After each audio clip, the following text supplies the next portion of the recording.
प्रिय साथियों नमस्कार। मैं दिलेश्वर भट्ट आपसे का हार्दिक स्वागत करता हूं, अभिनंदन करता हूं आपके अपने परिवार स्मार्ट पेस एकेडमी पर। साथ ही मैं आशा करता हूं कि आप लोग स्वस्थ होंगे, मस्त होंगे, जबरदस्त होंगे और अपनी तैयारी में सजग रूप से बने होंगे। साथियों, पिछले 2-3 दिनों से क्लास नहीं हो पा रहा था, उसका कारण था कि मेरा भी एग्जाम चल रहा है। इसी दौरान कल भी मेरा एग्जाम है, 18 तारीख तक एग्जाम रहेगा और 18 तारीख के बाद पूर्णतः आप लोगों के लिए मैं समर्पित हो जाऊंगा साथियों। और आप लोगों का क्लास भी कम ही बचा हुआ है ना, तो क्लास जितने भी बचे हुए हैं उसको अगर देखें तो एग्जाम से पहले कवर कराना है। मतलब आप लोगों का एग्जाम 10 ही दिनों को लगभग बचा हुआ है, तो 10 दिनों के अंतर्गत हमें कंप्लीट भी करना है और प्रैक्टिस सेट भी लगाना है, जिसके अंतर्गत छत्तीसगढ़ का सामान्य अध्ययन से रिलेटेड बहुत सारे क्वेश्चनों को हमें करना है, सभी टॉपिकों से हमें क्वेश्चन करना है ना। तो उन सभी के लिए मैं आप लोगों के लिए वादा किया था, है ना। तो वादा किया था चाहे मेरा एग्जाम हो या भी कुछ भी हो, लेकिन वादा को तो पूरा करना है ना। तो वादा को पूर्ण करना है, इस वजह से मैं क्या कर रहा हूँ, आप लोगों की क्लास ले रहा हूँ साथियों।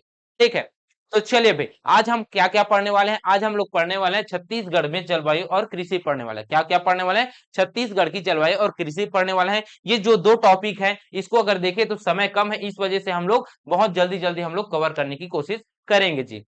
ठीक है, तो चलिए पहला हमारा टॉपिक रहेगा जलवायु। ये जलवायु होता क्या है? जलवायु होता क्या है?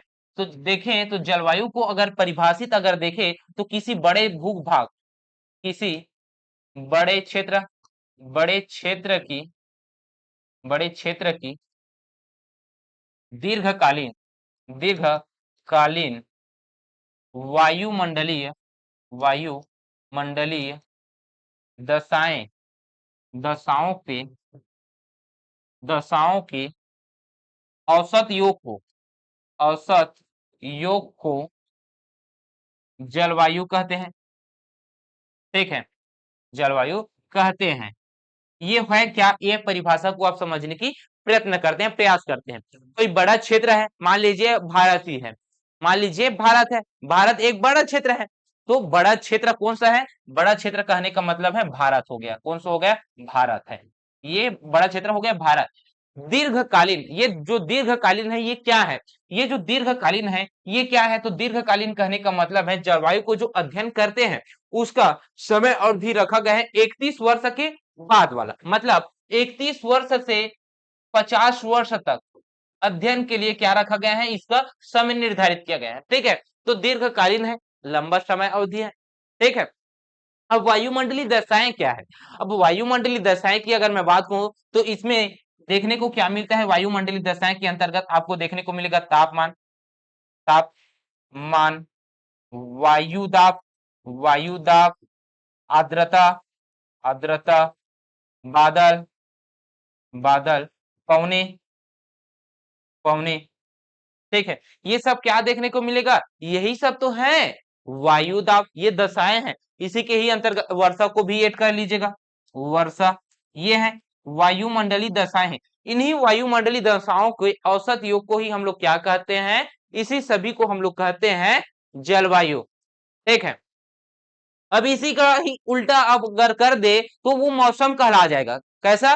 किसी छोटे किसी छोटे क्षेत्र की अल्प आयु, अल्पकालीन वायुमंडलीय दशाएं के औसत औसत योग नहीं रहेगा इसमें, तो क्या रहेगा? दशाओं को ही क्या कहा जाएगा? मौसम कहा जाएगा। ठीक है, तो थोड़ा और समझने की प्रयास करते हैं, लीजिए। चलिए भाई, थोड़ा और हम लोग समझ सकते हैं इसको किस प्रकार से जी। देखिए, अलग से हम लोग परिभाषा लिखते हैं मौसम की। मौसम क्या है? तो मौसम की अगर मैं बात करूं तो किसी छोटे क्षेत्र किसी छोटे क्षेत्र की अल्पकालीन अल्पकालीन वायुमंडलीय वायुमंडलीय दशाओं को मौसम कहते हैं, मौसम कहते हैं। ठीक है, परिवर्तन समझ में आया क्या मैं बताया हूं? किसी छोटे क्षेत्र की अल्पकालीन वायुमंडलीय दशाओं को क्या कहते हैं हम लोग? उसको कहते हैं मौसम कहते हैं। ठीक है, अब छोटा क्षेत्र कहने का मतलब है, छोटा क्षेत्र कहने का मतलब है, चलिए जी, रायपुर हो गया, रायपुर, संवर्धा, कम ये क्या है, छोटा क्षेत्र है, एक छोटा क्षेत्र है, उस छोटे क्षेत्र की अल्पकालीन, अल्पकालीन कहने का मतलब है कम समय। अब कम समय कहने का मतलब है कम समय, कम समय कहने का मतलब क्या है जी, एक समय ऐसा आता है कि बादल आ जाते हैं, बादल आते हैं तो वर्षा हो जाता है, वर्षा होने के बाद वहीं पास धूप हो जाता है। तो कम समय अल्प समय के लिए क्या होता है, अल्प समय के लिए ये छोटे क्षेत्र में वायुमंडलीय दशाओं की जो दशाएं देखने को मिलते हैं आपको, दशाएं कहने का मतलब क्या है, ये जो दशाएं हैं इसमें आपको देखने को मिलेगा तापमान, तापमान, वायु दाब, वायु दाब, बादल, बादल, वर्षा, वर्षा हो गया, और आर्द्रता, आर्द्रता, ये सब क्या है, ये दशाएं हैं जी, वायुमंडलीय दशाएं। तो यही जो वायुमंडलीय दशाएं हैं, कम समय के लिए जो वायुमंडलीय दशाएं बनती है, पनपती है, उसे ही हम लोग क्या कहते हैं, मौसम कहते हैं। अब देखिए, बादल आ गया है ना, बादल आ गया, और बादल आने के बाद क्या होगा जी, बिजली चमकेगी, और बिजली चमकने के बाद क्या होगा, बिजली चमकने के बाद वहां पे वर्षा होगा, और वर्षा होने के बाद कुछ समय के बाद वहां पे क्या होगा, धूप आ जाएगा। तो और धूप आने के बाद पुनः क्या होगा, बादल आएगा, फिर क्या होगा, ये चलते जाते हैं। तो अल्पकालीन मतलब अल्प समय के लिए, अल्प समय के लिए जो वायुमंडलीय दशाओं में जो परिवर्तन होते हैं, उसे ही हम लोग क्या कहते हैं, मौसम कहते हैं। ठीक है, तो मौसम को ही क्या कहा जाता है, मानसून कहा जाता है। इसी को ही क्या कहा जाता है, मानसून कहा जाता है। और मानसून का तात्पर्य क्या है साथियों, मानसून का तात्पर्य आपको, सॉरी थोड़ा सा आवाज आ रहा है या नहीं आ रहा है, इसको देख लेते हैं। Hello hello, hello hello hello, ठीक है ठीक है, एकदम आ रहा है, लेकिन आ क्यों नहीं रहा है, ठीक है, आ रहा है, आ रहा है, आ रहा है, आ रहा है, क्योंकि मेरे को पुनः ही इसको क्या करना पड़ता, कई बार ऐसा हो गया है कि मैं रिकॉर्ड रिकॉर्ड कर रहा होऊंगा, तो उस समय क्या होता है, रिकॉर्ड के समय ये ऑफ ही हो जाता है ना, माइक को भी देखना पड़ता है कि आ रहा है या नहीं आ रहा है। ठीक है, तो ये आपको देखने को मिलेगा, क्या है, ये मानसून। मानसून की अगर मैं बात करूं तो मौसम को ही क्या कहा जाता है, मानसून कहा जाता है। क्या कहा जाता है, मौसम को ही मानसून कहा जाता है, इसको ही क्या कहा जाता है, मानसून, मानसून कहा जाता है। ठीक है, ये जो मानसून है, यह अरबी भाषा के मौसम शब्द से इसकी क्या हुई है, उत्पत्ति हुई है जी। जिसका अर्थ क्या देखने को मिलेगा आपको, मौसम, क्या है, मौसम।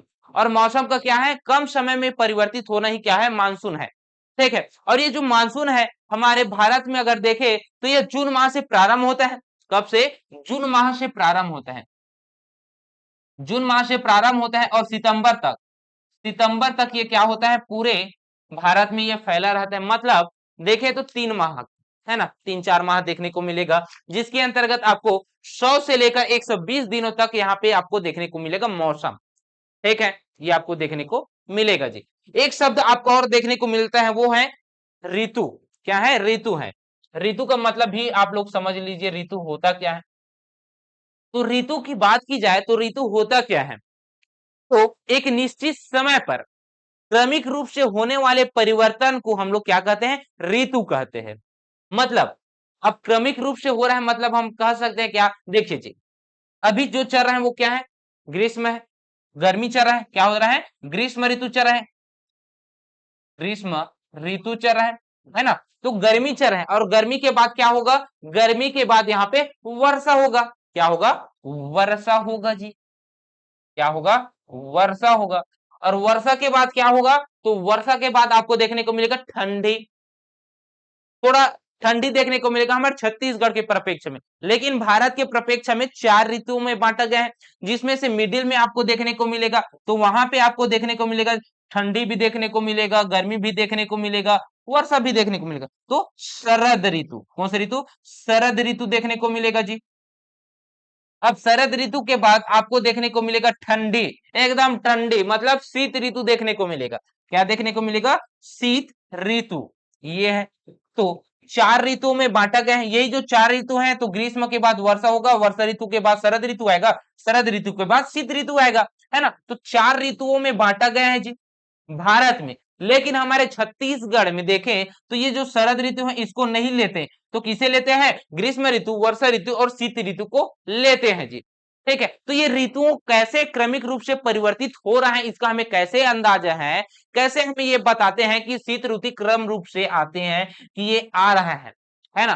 तो ये किसके जरिए होता है? तो सूर्य और पृथ्वी के नजदीक में आने से, दूर जाने से इस प्रकार के आपको देखने को मिलता है जी, है ना? तो आप सभी को पता है ना पृथ्वी कैसे घूमती है, उसका घूर्णन देखने को मिलता है ना। तो पश्चिम से पूर्व की ओर घूमती है, किसे? पश्चिम से पूर्व की ओर घूमती है जी। ठीक है, तो चलिए भाई हम लोग थोड़ा सा पृथ्वी बनाते हैं और सूर्य बनाते हैं यहाँ पे, तब आपको समझ में आएगा। ये क्या है? ये है पृथ्वी। ये क्या है?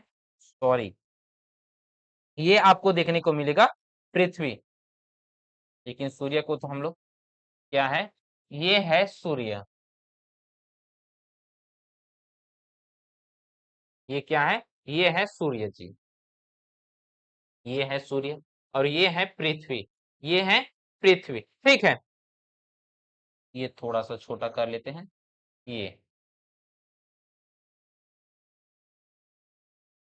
ये क्या है? ये है पृथ्वी। क्या है? ये है पृथ्वी और ये क्या है? सूर्य है। ये कौन सा है? ये है सूर्य। ठीक, आप सभी को पता है ये जो पृथ्वी है ये अपने अक्ष पर 23.5 डिग्री क्या हुआ है? झुका हुआ है। क्या है? 23.5 डिग्री झुका हुआ है। तो यहाँ के जो केंद्र होगा वो कुछ इस प्रकार के आपको देखने को मिलेगा जी, कुछ इस प्रकार से। तो ये क्या है? ध्रुव है ना? ये भी है। तो 23.5 डिग्री झुका हुआ है। क्या है? 23.5 डिग्री झुका हुआ है। और ये जो पृथ्वी है इसकी अगर बात की जाए तो मध्य क्षेत्र की बात की जाए जिसे हम लोग विषुवत रेखा कहते हैं, वो कुछ इस प्रकार के दिखेगा, है ना? कुछ इस प्रकार के देखने को मिलेगा। ये कौन सा है? विषुवत रेखा है जिसे हम लोग 0 डिग्री अक्षांश रेखा कहते हैं। ठीक है, क्या कहते हैं? 0 डिग्री अक्षांश रेखा कहते हैं जी।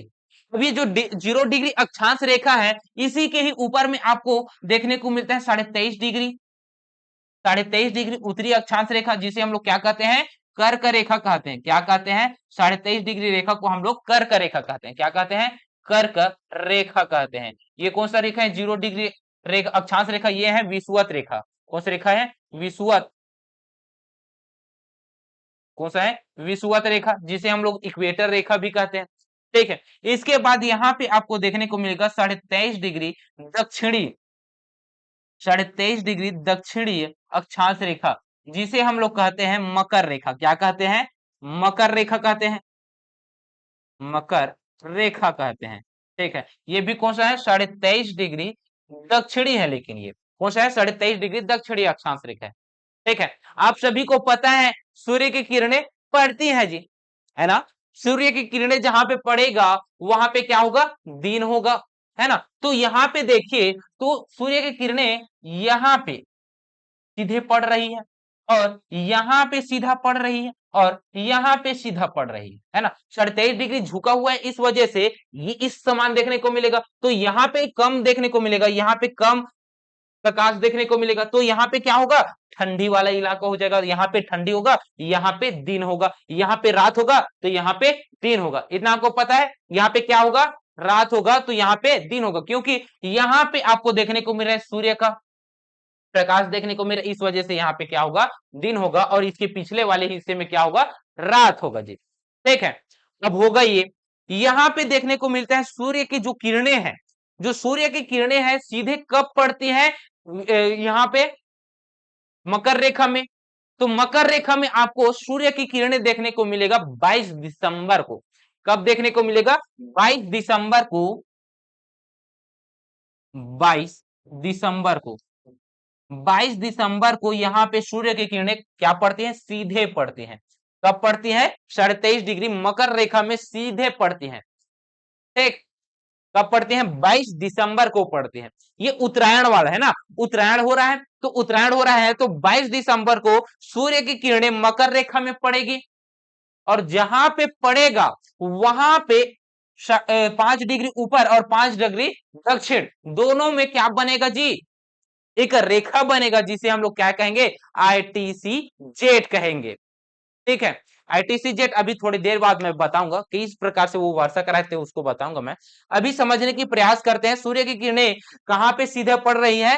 22 दिसंबर को मकर रेखा में पड़ रही हैं और जब उत्तरायण हो रहा है तो ऊपर की ओर जा रहा है। क्या हो रहा है, ऊपर की ओर जा रहे हैं, तो ऊपर की ओर जा रहे हैं तो विषुवत रेखा पे कब, विषुवत रेखा पे 31 मार्च को पहुंचेंगे। कब पहुंचेगा, 21 मार्च को। कब पहुंचेगा, 21 मार्च को पहुंचेगा। और 21 मार्च के सीधे किरण किसमें पड़ेगी, विषुवत रेखा पे। किसमें, विषुवत रेखा पे। वही अगर बात की जाए कर्क रेखा की, तो कर्क रेखा में कब पड़ेगा, 21 जून को पड़ेगा। कब पड़ेगा, 21 जून को यहां पे पड़ेगा, सीधा लंबवत किरणें पड़ेंगे कर्क रेखा पे। ठीक, ये आपको देखने को मिलेगा जी। ये उत्तर की ओर गए हैं, अब दक्षिण की ओर तो आएगा ही ना। तो ये जो दक्षिण की ओर आएंगे तब 21 जून को कहां पे है, ये कर्क रेखा पे है।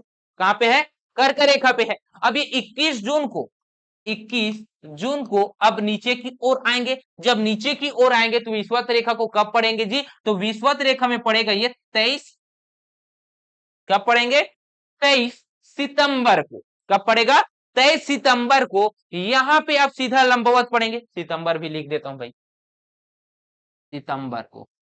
ठीक है, 23 सितंबर को सीधे पढ़ेंगे कहां पे, विषुवत रेखा पे। और 23 सितंबर को विषुवत रेखा में पढ़ेंगे, उसके बाद नीचे पे आएगा, कहां पे आएगा, मकर रेखा में आएगा। और मकर रेखा पे कब आएगा जी, तो मकर रेखा पे आपको देखने को मिलेगा 21 दिसंबर को। कब, 21 दिसंबर को। कब पड़ेगा, 21 दिसंबर को पड़ेगा। ठीक है, तो देखिए भाई, यहां पे उत्तर की ओर जा रहा है, दक्षिण की ओर आ रहा है, तो यहां पे चरचर माह का क्या देखने को मिल रहा है, यहां पे 3-3 चरचर माह का गैप आपको देखने को मिल रहा है जी। 3-3 माह का नजर देखने को मिल रहा है। ठीक है, जिसमें से यहां देखिए तो 3 माह यहां पे देखने को मिल रहा है। कहां पे, 3 माह यहां पे देखने को मिल रहा है, और 3 माह यहां पे गैप देखने को मिल रहा है, और 3 माह यहां पे देखने को मिल रहा है, और 3 माह यहां पे देखने को मिल रहा है। मतलब ये जो 3-3 माह देखने को मिल रहा है, इसी के जो बीच में है वही क्या है, वही ऋतु है। क्रम रूप से चल रहा है, यही क्या है, ऋतु है जी। ठीक है, ये क्या है, ऋतुएं हैं। ठीक, सीधे क्या पड़ेगी किरण, उत्तरायण के समय पड़ने वाला है किरण किसमें, 22 दिसंबर को पड़ेगा मकर रेखा पे। उसके बाद ये जो किरण है ये ऊपर की ओर जाएगा, घूम रहा है, पृथ्वी घूम रहा है, तो एक ही जगह में थोड़ी ना पड़ेगा ना, घूम रहा है मतलब उत्तर में भी और जाएगा। तो उत्तरायण के समय आपको देखने को मिलेगा 11 मार्च को, 11 मार्च को कहां पे जाएगा, विषुवत रेखा में जाएंगे, और विषुवत रेखा के बाद उत्तर में और जाएंगे, उत्तर में है कर्क रेखा, तो कर्क रेखा को 21 जून को पहुंचेंगे। और कर्क रेखा में 21 जून है, इस वजह से वो दक्षिण की ओर आएंगे, दक्षिणायन होगा। तो 21 जून से जब दक्षिण में आएंगे तो 23 सितंबर को विषुवत रेखा में पहुंचेंगे, और विषुवत रेखा के बाद नीचे की ओर और आएंगे तो मकर रेखा पे 21 दिसंबर को पड़ेगा, है ना। तो किरणें को हम लोग देख रहे हैं कि कब पड़ रहा है किरण, तो इसी किरण के आधार पर क्या होगा जी, यहाँ पे ऋतु का निर्धारण होगा।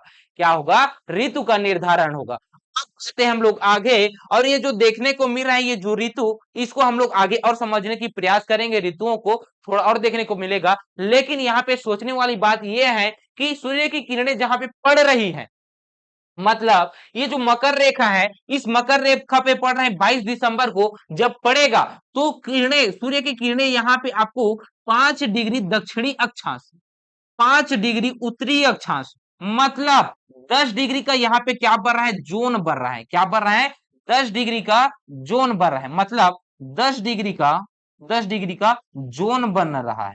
ठीक है, ये जो 10 डिग्री का जो जोन बन रहा है, इसे हम लोग क्या कहते हैं, आईटीसी जेड कहते हैं। क्या कहते हैं, आईटीसी जेड कहते हैं, जिसे हम लोग हिंदी में कहते हैं अंतः उष्ण कटिबंधीय अभिसरण क्षेत्र कहते हैं।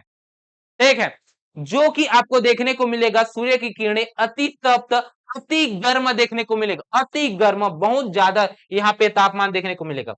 मतलब 5 डिग्री ऊपर, 5 डिग्री नीचे बोल रहा हूं, मतलब 5 डिग्री, 1 डिग्री कितना होता है जी, 1 डिग्री में, 2 डिग्री के मध्य में अगर अगर अंतर देखे किलोमीटर में, तो 111 किलोमीटर होता है ना।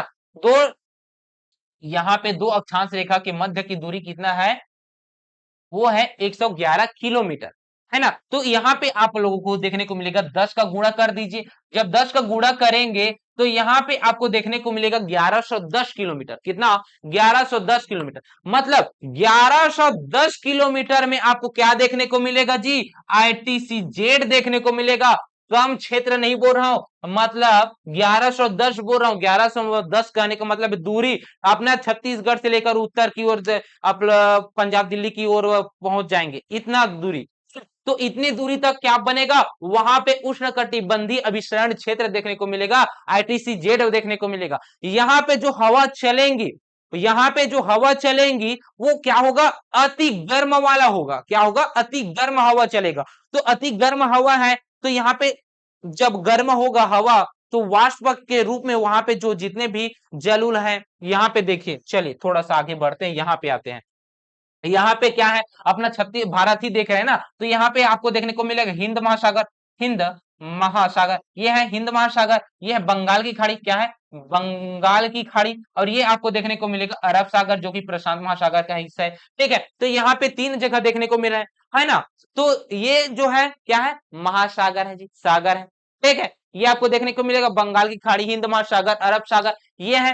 तो यहाँ पे आपको क्या देखने को मिलेगा, 22 कब, 22 कब जी, 22 दिसंबर को, 22 दिसंबर को यहाँ पे क्या रहेगा, 22 दिसंबर के आपको देखने को मिलेगा यहाँ पे सूर्य की किरणें, कहां पे, मकर रेखा पे, कहां पे देखने को मिलेगा, मकर रेखा में, 22 दिसंबर को, कब देखने को मिलेगा, 22 दिसंबर को देखने को मिलेगा। ठीक है, और वही 21 मार्च को, कब, 21 मार्च को कहां पे आ जाएगा, 21 मार्च को ये आ जाएगा ITCZ, सूर्य की किरण सीधे पड़ेंगी कहां पे, भूमध्य रेखा पे, कहां पे पड़ेगा, भूमध्य रेखा पे पड़ेगा, विषुवत रेखा पे पड़ेगा, इक्वेटर रेखा पे पड़ेगा। ठीक है, तो विषुवत रेखा पे जब 21 मार्च को पड़ेगा, तो यहां पे आएगा क्या, 21 मार्च को आएगा ITCZ, ITCZ आएगा। जब ITCZ आएगा, तो यहाँ पे 5 डिग्री ऊपर, 5 डिग्री ऊपर, 5 डिग्री नीचे, मतलब 10 डिग्री का जो जोन बन रहा है, 10 डिग्री का जो जोन बन रहा है, तो यहाँ पे क्या होगा, अति गर्म होगा। क्या होगा, अति गर्म होगा, यहाँ पे उच्च तापमान होगा। क्या होगा, उच्च तापमान होगा। क्या होगा, उच्च तापमान होगा। यहाँ पे उच्च तापमान है, तो उच्च तापमान होने के वजह से यहाँ पे जो सागर है, ये जो सागर है, बंगाल की खाड़ी है, अरब सागर है, यहाँ पे क्या होगा, यहाँ पे वाष्प बन के हवाएं उड़ेगा। क्या होगा, वाष्प बन के उड़ेगा, और उड़ने के बाद यहाँ पे क्या होगा, देखिए जी, जहां पे तापमान अधिक होता है, तो गैस बन के, पानी गैस बन के कहां पे चला जाता है, ऊपर की ओर चला जाता है, ना कि तिरछे इधर उधर ऐसे थोड़ी ना बहेगा, ऊपर की ओर बहेगा। तो ऊपर के ओर उठेगा, तो ऊपर की ओर उठने के बाद ये जो जलवायु है, यहाँ के वायुमंडलीय है, यहाँ की जो दशाएं है, ये क्या होगा, वाष्प बनेगा, बादल बन जाएगा, और बादल बनने के बाद ये घूम रहा है पृथ्वी, इस वजह से ये उत्तर की ओर जाएगा। किस ओर जाएगा, उत्तर की ओर जाएगा। जब उत्तर की ओर जाएंगे, तब यहां से वाष्प बन के उड़े हो जो हवाएं हैं, यह किसकी ओर जाएंगे जी, लो प्रेशर की ओर जाएगा।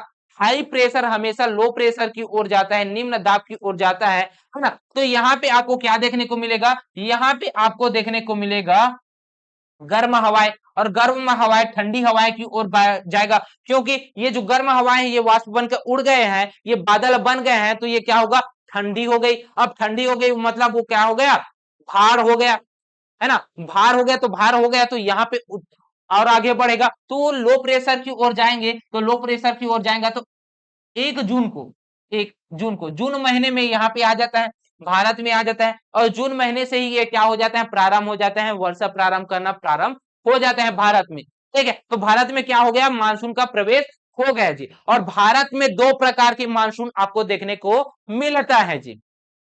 ठीक है, एक आपको दक्षिण पश्चिम मानसून देखने को मिलेगा, कौन सा, एक आपको दक्षिणी पश्चिमी मानसून देखने को मिलेगा जी, है ना। ये जो दक्षिणी पश्चिमी मानसून है, ये भी इनकी 2 शाखा देखने को मिलेगा आपको। कितने शाखा देखने को मिलेगा, 2 शाखा देखने को मिलेगा, जिसमें से अगर देखे, तो ये जो दक्षिण पश्चिमी मानसून है, यहां से उठकर जा रही है, तो ये जो मानसून जब जाएंगी, तो इनकी 2 शाखा विभक्त हो जाएगा। एक जाएगा किसकी ओर जाएगा, एक देखने को मिलेगा आपको अरब की खाड़ी की शाखा। किसकी खाड़ी, अरब की खाड़ी, अरब खाड़ी की शाखा, अरब की खाड़ी की शाखा। ये जो अरब खाड़ी की शाखा है इसमें 10% वर्षा होती है, 10% वर्षा होती है। और बंगाल की खाड़ी की जो शाखा है, किसकी? बंगाल, बंगाल की खाड़ी की जो शाखा है, खाड़ी की दक्षिणी पश्चिमी शाखा है, ये जो शाखा है इसकी अगर बात की जाए तो ये 90% वर्षा कराती है जी। ठीक है, 90% वर्षा कराती है, ये आपको देखने को मिलता है। ठीक, तो ये हो गया। अब हमारे भारत में क्या आ गया? मानसून आ गया। अब हमारे भारत में क्या आ गया? मानसून आ गया जी, है ना। तो मानसूनों का निर्धारण किस प्रकार से किया जाता है ना। तो हमारे जो भारत है, इस भारत में मानसून का निर्धारण किस प्रकार से किया जा रहा है जी? तो देखिए, जलवायु का निर्धारण देखते हैं। क्या देखते हैं? जलवायु का निर्धारण देखते हैं।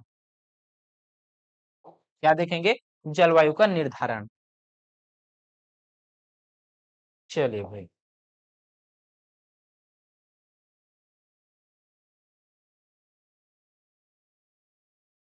ये क्या है?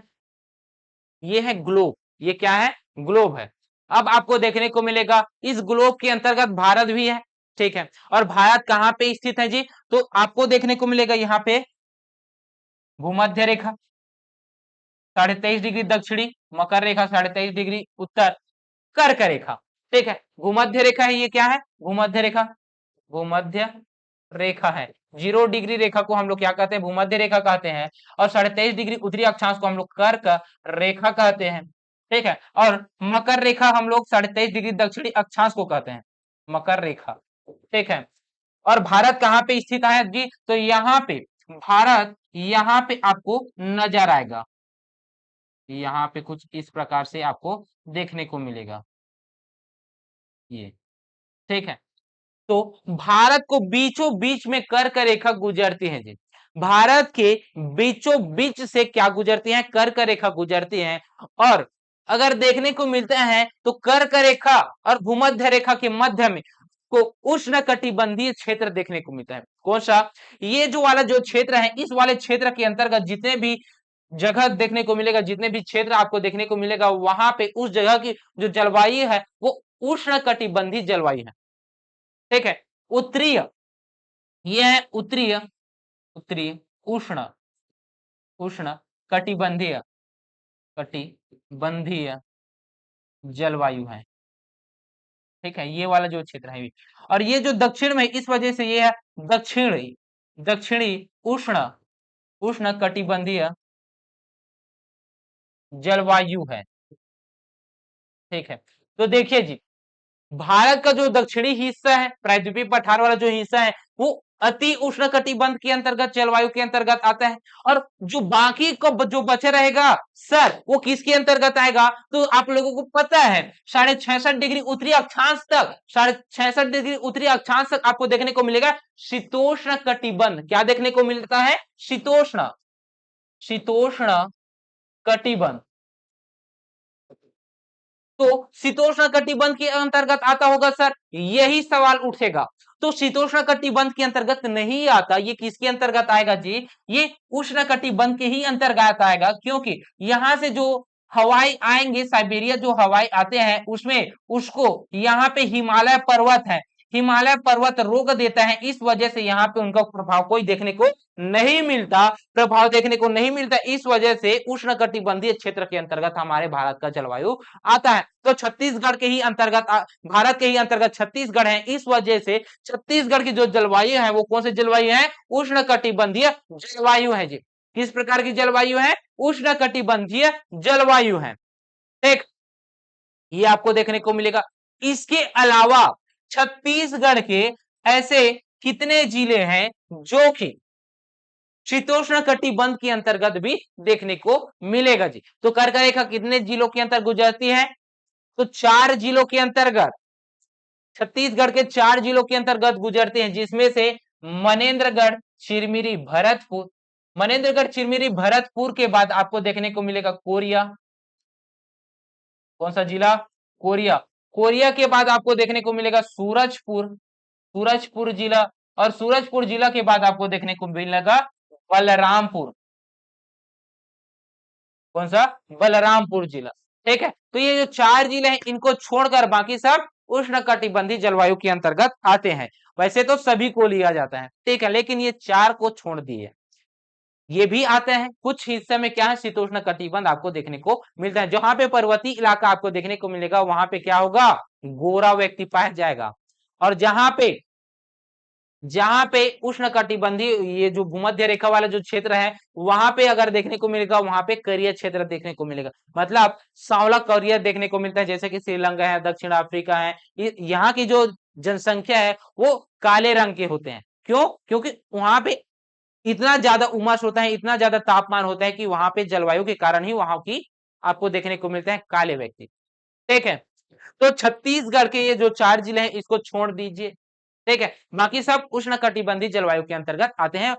लेकिन इस 4 को भी ले लेते हैं और उसके बाद भी इसे बोलते हैं उष्ण कटिबंधीय जलवायु, क्योंकि साइबेरिया की जो हवाएं आती है उसका प्रभाव को कौन रोक देता है, हिमालय पर्वत रोक देते हैं। इस वजह से जो छत्तीसगढ़ की जलवायु है वो किस प्रकार की जलवायु है जी, उष्ण कटिबंधीय जलवायु है। पहली देख लीजिए कौन सी जलवायु है, उष्ण कटिबंधीय कटिबंधीय जलवायु है, ठीक है।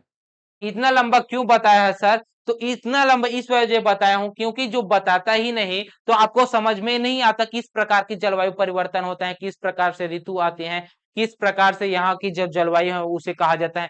इस प्रकार के आपको देखने को मिलेगा। उसी वजह से मैं पहले भारत के प्रपेक्ष विश्व के प्रपेक्ष में समझा, भारत के प्रपेक्ष में समझा, उसके बाद अब आते हैं छत्तीसगढ़ के प्रपेक्ष में, और छत्तीसगढ़ की जलवायु यहाँ से स्टार्ट करते हैं, ठीक है। जिसमें से हम लोग बता रहे हैं कि छत्तीसगढ़ की जो जलवायु है वो कौन सी जलवायु है, उष्णकटिबंधीय जलवायु है। इसके अलावा अगर देखें तो छत्तीसगढ़ की जलवायु को एक और जलवायु के नाम से जाना जाएगा जिसका नाम है मानसूनी मानसूनी जलवायु।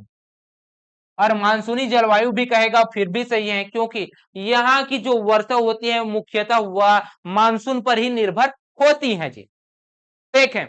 इसके अलावा और अगर बात की जाए तो इसके अलावा और भी अगर देखें तो इनकी जो जलवायु है, छत्तीसगढ़ की जो जलवायु है वो किस प्रकार की जलवायु है, समुद्र तल से दूर होने की वजह से यह भू आवेष्टित राज्य है, इस वजह से और समुद्र तल से दूर होने की वजह से यहाँ की जो जलवायु है वो महाद्वीपीय जलवायु है। और महाद्वीपीय जलवायु में किस प्रकार की जलवायु पाई जाती है, तो उपाद्र महाद्वीपीय जलवायु देखने को मिलेगा। कौन सा, उपाद्र उपाद्र महाद्वीपीय जलवायु।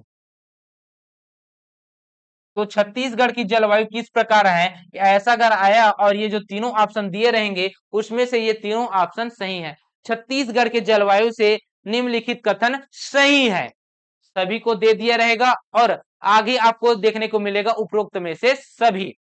तो उसमें से किसको लगाना है, उपरोक्त में से सभी को टिक लगाना है, ठीक है। अब ये जो आगे बढ़ते हैं इसमें आप लोगों को मैं बता रहा हूं ये उष्ण क्या है, शुष्क क्या है, ये सब बता रहा हूं। तो इसका मतलब है क्या, पहले इसे समझ ले। उष्ण का मतलब आप समझते हैं ना, गर्म। उष्ण का मतलब है गर्म, शुष्क का मतलब है ठंडा, और आर्द्र का मतलब है नम और गीला, दोनों रहते हैं आर्द्र के अंतर्गत, ठीक है। और शीतोष्ण की अगर मैं बात करूं तो शीतोष्ण के अंतर्गत आपको देखने को मिलेगा शीत भी और उष्ण भी, मतलब उष्ण और शुष्क, ठंडा भी और गर्मी भी, दोनों देखने को मिलेगा, ठीक। चलिए थे आगे बढ़ते हैं। अब आगे बात करते हैं ऋतुओं की। छत्तीसगढ़ में ऋतुओं में बांटा गया है, ठीक है। तो छत्तीसगढ़ की ऋतुओं की बात करते हैं। जिस प्रकार से भारत में 4 ऋतुओं में बांटा है उसी प्रकार से हमारे छत्तीसगढ़ को 3 ऋतुओं में बांटा गया है। तो छत्तीसगढ़ की ऋतुएं देखेंगे, छत्तीसगढ़ की ऋतुएं क्या है, छत्तीसगढ़ की ऋतुएं देखेंगे। और ये जो छत्तीसगढ़ की जो ऋतुएं हैं इसे कितने भागों में बांटा गया है, इसे 3 भागों में बांटा गया है। कितने भागों में, 3 भागों में बांटा गया है। पहला ऋतु कौन सा है, अभी कौन चल रहा है ये बताइए, अभी चल रहा है ग्रीष्म ऋतु। कौन सा चल रहा है, ग्रीष्म ऋतु, ग्रीष्म ऋतु है। और इसके बाद कौन सा ऋतु आएगा, इसके बाद आएगा वर्षा ऋतु, वर्षा होगा, है ना, वर्षा ऋतु। और वर्षा ऋतु के बाद क्या आता है, तो शीत ऋतु आता है। कौन सा ऋतु आता है, शीत ऋतु आता है जी, शरद ऋतु को नहीं लेते। तो देखिए ग्रीष्म ऋतु कब से कब तक रहता है, तो इसकी अवधि अगर देखें तो 16 फरवरी से लेकर 16 फरवरी से लेकर 15 15 जून तक रहेगा। अभी जून का महीना ही चल रहा है ना, जून का महीना चल रहा है और कितने दिन बचे हैं जी, अब देखने को मिलेगा 2-3 दिन ही बचा है ना, तो 3 दिन बचा हुआ है। तो 16 फरवरी से लेकर 15 जून तक, 15 जून तक आपको क्या देखने को मिलेगा, ग्रीष्म ऋतु देखने को मिलेगा। और 16 जून से लेकर, कब से, 16 जून से लेकर 15 अक्टूबर तक, कब तक, 15 अक्टूबर तक आपको देखने को मिलेगा वर्षा ऋतु। 15 अक्टूबर तक आपको देखने को मिलेगा वर्षा ऋतु। और वर्षा ऋतु के बाद ठीक हमें देखने को मिलेगा 16 अक्टूबर से लेकर 15 फरवरी तक, 16 अक्टूबर से लेकर 15 फरवरी तक क्या देखने को मिलेगा जी, शीत ऋतु देखने को मिलेगा जी। ये कार है ना, समय दर समय ये चलता ही रहता है, नियमित रूप से यह परिवर्तित होते ही रहता है। ऋतु का मतलब ही क्या है, क्रमिक रूप से होने वाले परिवर्तन को ही हम लोग क्या कहते हैं, ऋतु कहते हैं जी। क्रमिक रूप से परिवर्तन होते ही रहते हैं, होते ही रहते हैं, ठीक है। जिसमें से ये जो छत्तीसगढ़ की ऋतुएं हैं, इसमें किस प्रकार के प्रश्न पूछे जाते हैं, इसमें इस प्रकार के प्रश्न पूछे जाते हैं। ये जो ग्रीष्म ऋतु है, ये जो ग्रीष्म ऋतु है, इसमें छत्तीसगढ़ का कौन सा स्थल है जो सबसे ज्यादा गर्म स्थल है, सबसे ज्यादा गर्म स्थल कौन सा है, सबसे अधिक गर्म स्थल कौन सा है, सबसे अधिक गर्म स्थल, गर्म स्थल कौन सा है ना, ये पूछेगा। इसके अलावा सबसे गर्म माह कौन सा है, औसत तापमान क्या है ना, इसमें वर्षा होती है, जी हाँ वर्षा होती है, तो किस प्रकार की इसमें वर्षा आपको देखने को मिलेगा, ये सब पूछेगा। वही अगर वर्षा ऋतु के अंतर्गत आ जाएंगे तो वर्षा ऋतु के अंतर्गत क्या होगा, वर्षा देखने को मिलेगा। तो सर्वाधिक वर्षा कहाँ पे होता है, निम्नतम वर्षा कहाँ पे होता है, वर्षा से संबंधित है, ठीक है, ये होगा। इसके अलावा शीत ऋतु आ जाएगा, तो शीत ऋतु के अंतर्गत आपको क्या देखने को मिलेगा, कहाँ पे सबसे ज्यादा ठंडा लगती है, कहाँ पे सर्वाधिक ठंडा माह होता है ना। इसमें ऋतु वर्षा होती है, जी हाँ वर्षा होती है। तो वर्षा होती है तो किससे होती है, ये सब पूछे जाते हैं। तो इन्हीं सभी ऋतुओं को देखते हैं जी। तो छत्तीसगढ़ में हम लोग ग्रीष्म ऋतु की बात करते हैं, तो ग्रीष्म ऋतु के अंतर्गत हमें देखने को मिलेगा क्या क्या, ग्रीष्म ऋतु, ग्रीष्म ऋतु, ये जो ग्रीष्म ऋतु है इसको अगर मैं बात करी तो इसका अवधि अगर देखे तो इनका अवधि क्या है जी, अवधि अभी अभी हम लोग देख के रहे हैं अवधि सर इसका, है ना, 16 फरवरी से लेकर 16 फरवरी से लेकर 15 जून तक है, 15 जून तक है, ठीक है। इसके अलावा अगर देखे तो सर्वाधिक गर्म माह कौन सा है, गर्म माह, गर्म माह सर्वाधिक ऐड कर लीजिएगा ना यहाँ पे। सर्वाधिक गर्म माह की बात की जाए तो मई माह सर्वाधिक गर्म है, कौन सा माह, मई, ठीक है। सबसे गर्म स्थल कौन सा है, सबसे गर्म स्थल, तो सबसे गर्म स्थल किससे चुना गया है जी, तो छत्तीसगढ़ का सबसे गर्म स्थल के रूप में चांपा को, जांजगीर चांपा के चांपा को, इसे जांजगीर चांपा के चांपा को चिन्हांकित किया गया जी, सबसे गर्म स्थल के रूप में वहां पे किया गया है, ठीक है। तो छत्तीसगढ़ में इसका औसत तापमान क्या होगा, औसत तापमान, गर्म होता है जी तो सबसे गर्म होता है, लेकिन औसतन इसका तापमान कितना होता है, तो 40 डिग्री से लेकर 40 डिग्री से लेकर 45 डिग्री सेंटीग्रेड तक आपको तापमान देखने को मिलेगा जी, ठीक है। और सर्वाधिक औसत तापमान कहाँ आपको ज्यादा देखने को मिलेगा, ये पूछे तो सर्वाधिक औसत तापमान, औसत तापमान ये पूछ ले तो आपको याद रखना है रायगढ़, रायगढ़ याद रखना है, और जांजगीर चांपा, जांजगीर चांपा ये याद रखना है, ठीक है। रायगढ़ और जांजगीर चांपा में क्या होता है, औसतन तापमान देखने को मिलता है, ठीक है। ये जो ग्रीष्म ऋतु है इसमें ग्रीष्म ऋतु में वर्षा होती है क्या, जी हाँ सर वर्षा होती है। और वर्षा किससे होता है, तो वर्षा आपको देखने को मिलेगा चक्रवाती वर्षा, कौन सा, चक्रवाती वर्षा देखने को मिलेगा, चक्रवाती वर्षा, चक्रवाती वर्षा देखने को मिलेगा जी, ठीक है। इसमें जो वर्षा होती है वो कितने प्रतिशत वर्षा होती है, तो प्रतिशत की अगर मैं बात करूं तो प्रतिशत में अगर देखें तो इसमें 4 से 5% वर्षा आपको देखने को मिलेगा जी।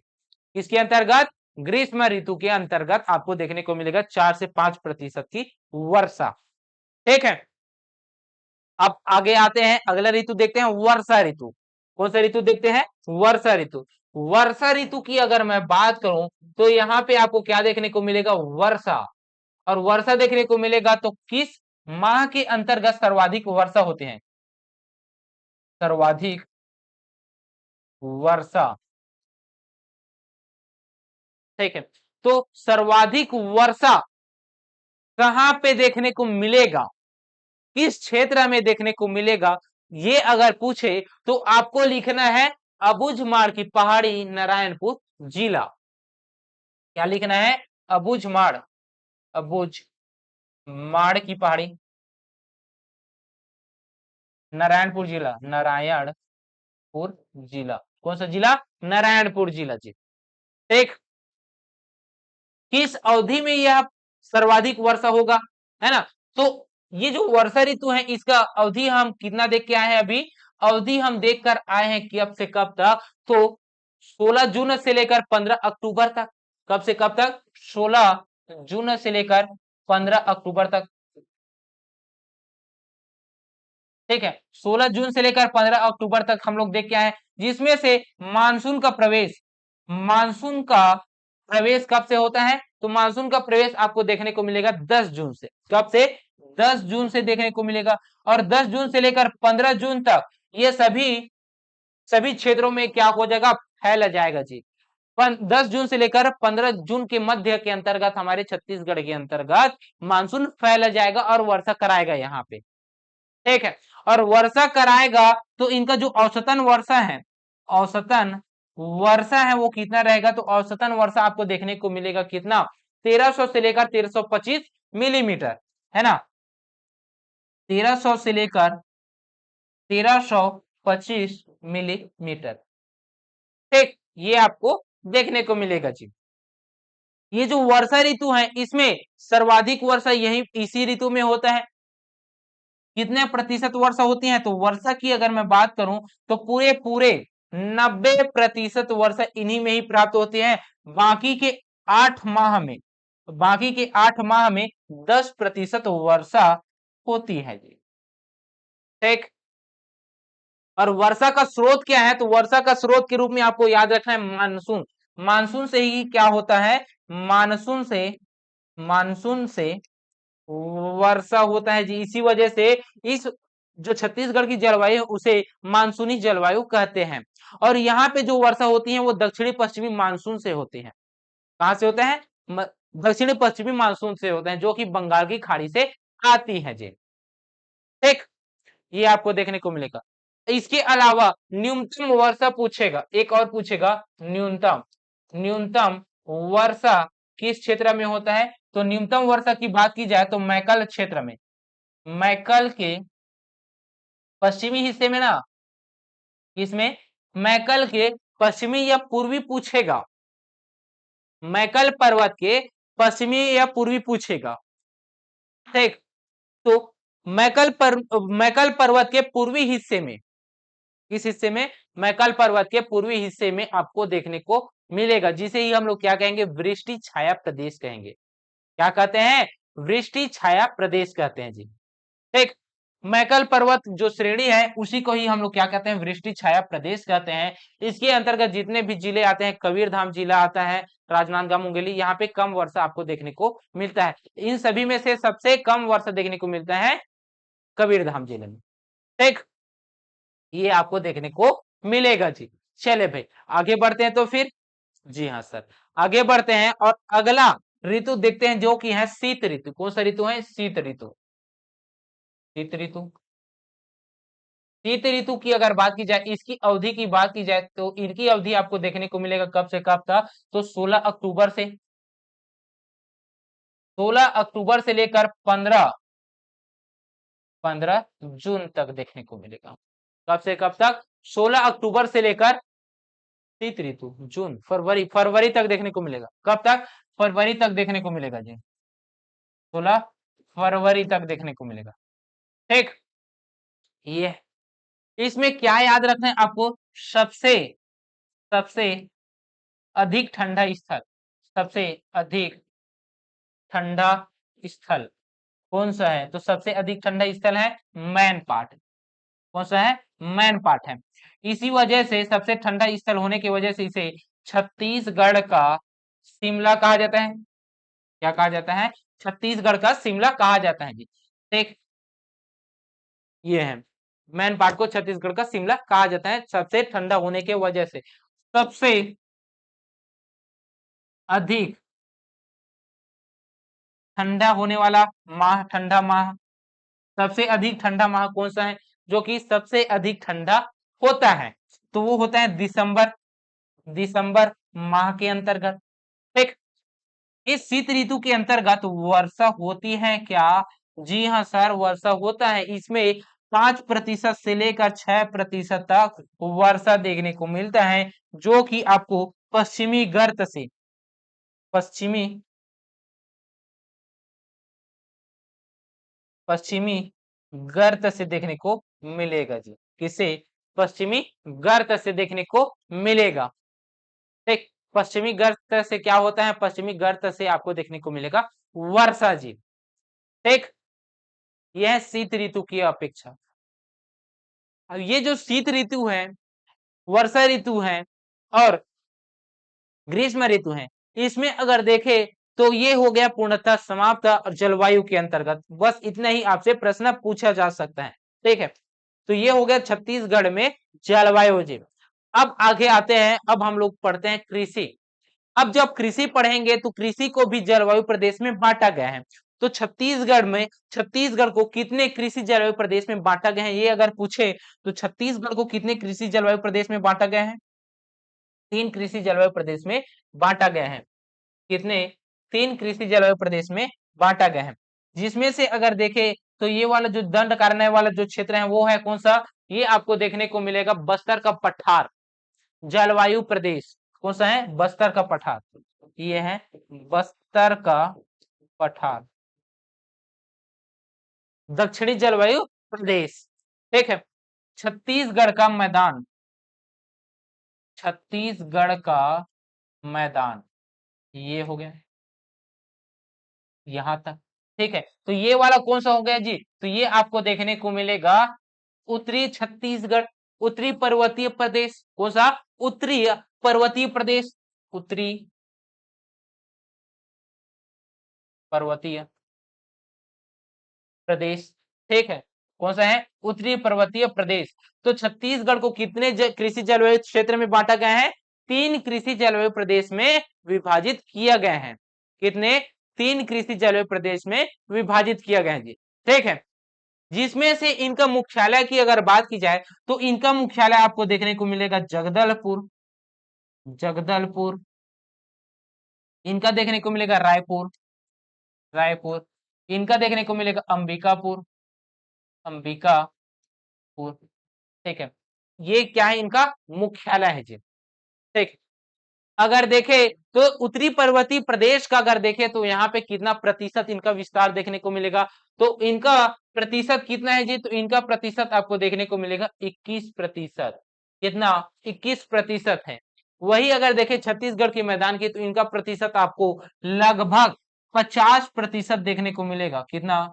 50% देखने को मिलेगा। वही अगर बस्तर की पठार की बात की जाए तो बस्तर का पठार का प्रतिशत कितना है? तो 29% इनका आपको देखने को मिलेगा जी। ठीक है, इनका विस्तार पूरे बस्तर संभाग में देखने को मिलेगा। छत्तीसगढ़ का मैदान पूरा दुर्ग संभाग, रायपुर संभाग और बिलासपुर संभाग, मतलब छत्तीसगढ़ के मैदान वाला इलाका। ठीक है, और इसके अलावा आपको देखने को मिलेगा सरगुजा संभाग, और उस सरगुजा संभाग के अंतर्गत उत्तरी पर्वतीय प्रदेश है। ठीक है, ये आपको रखा गया है। जिसमें अगर देखें तो इनमें फसल कौन सी उगाई जाती है? सर्वाधिक अगर पूछ ले तो छत्तीसगढ़ के जो मैदान है इसमें धान उगाया जाता है। क्या उगाया जाता है? धान, सर्वाधिक धान। बस्तर क्षेत्र में मोटे अनाज, मोटे अनाज। इसके अलावा अगर बात की जाए उत्तरी पर्वतीय प्रदेश की तो यहाँ पे आपको देखने को मिलेगा बागवानी फसल। कौन सा? बागवानी फसल, ये आपको देखने को मिलेगा। तो यहां देखिए तो सर्वाधिक वर्षा किस क्षेत्र में होगा? तो सर्वाधिक क्षेत्र अगर देखने को मिलेगा वर्षा वाला क्षेत्र, तो वो देखने को मिलेगा बस्तर के पठार में। न्यूनतम वर्षा वाला जो क्षेत्र देखने को मिलेगा वो कहाँ पे देखने को मिलेगा, तो वो आपको देखने को मिलेगा छत्तीसगढ़ के मैदान में। और उसके बाद ये आपको देखने को मिलेगा यहाँ पे आपको 1521 मिलीमीटर, कहाँ पे, बस्तर क्षेत्र में 1521 मिलीमीटर यहाँ पे आपको वर्षा देखने को मिलेगा। छत्तीसगढ़ के मैदान की बात की जाए तो यहाँ पे आपको देखने को मिलेगा 1225 मिलीमीटर। कितना? 1225 मिलीमीटर यहाँ पे वर्षा देखने को मिलेगा। वही बात की जाए उत्तरी क्षेत्र की बात की जाए तो यहाँ पे आपको देखने को मिलेगा 1241 मिलीमीटर। तो कितना? 1241 मिलीमीटर देखने को मिलेगा। तो छत्तीसगढ़ को कितने कृषि जलवायु प्रदेश में बांटा गया है? 3 कृषि जलवायु प्रदेश में बांटा गया है। उत्तरी पर्वतीय क्षेत्र, छत्तीसगढ़ का मैदान और बस्तर का पठार जी। ठीक है, ये आपको देखने को मिलेगा। तो एक कृषि जलवायु प्रदेश है, तो इसके अंतर्गत क्या देखने को मिलेगा? आपको कृषि देखने को मिलेगा। क्या देखने को मिलेगा? कृषि देखने को मिलेगा जी। अब कृषि देखने को मिलेगा तो इसके अंतर्गत अगर देखें तो यहाँ पे कृषक परिवारों को संख्या देखने को मिलेगा। क्या देखने को मिलेगा? कृषक परिवारों की संख्या देखने को मिलेगा। तो हमारे छत्तीसगढ़ में कुल कितनी जनसंख्या है जी? छत्तीसगढ़ की कुल जनसंख्या की अगर मैं बात करूं तो 2,55,45,198 आपको देखने को मिलेगा 2011 जनगणना के अनुसार। जनसंख्या कितना है जी? 2,55,45,298। ठीक, कितना है? 2,55,45,198। 100 है, ये क्या है? 100 है, 198 है। ठीक है, जनसंख्या है जी। ये जो कुल जनसंख्या है इसमें से कुल जनसंख्या में से लगभग 70% जनसंख्या क्या करते हैं? कृषि कार्य करते हैं। कितने? लगभग 70% जनसंख्या कृषि कार्य करते हैं। क्या करते हैं? कृषि कार्य करते हैं। और 30% जनसंख्या अन्य कार्य करते हैं।